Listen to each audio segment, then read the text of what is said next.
Ito na nga, lalabas na si AX118 ng QJ Motor Bristol.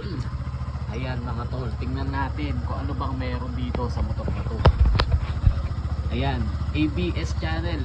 Take note ha, dual ABS channel po ang motor na to. At equipped din po yan ng TCS traction control mga kaibigan. Grabe itong motor na to. Tapos yung engine nito, it's 180cc lang naman. Napakatahimik. Yung parts ito sa panggilid, sukat dito yung pang ABB, P6 160, magkakasukat yan. Tapos yung mga lodi pare, tingnan mo naman yung gulong nya, naka powder coating, dual disc brake harap at likod. Ayan o, grabe pare. Tapos isapit sa pinakamakapit na gulong ang nilagay nila dito.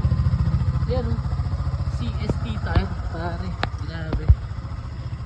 Tapos minimal din, ang liit nito. Mas malaki pa yung ano dito eh, PCX ko eh. Yung ano, isa yung motor ko dati. Napaka mas mamaya road test natin yan.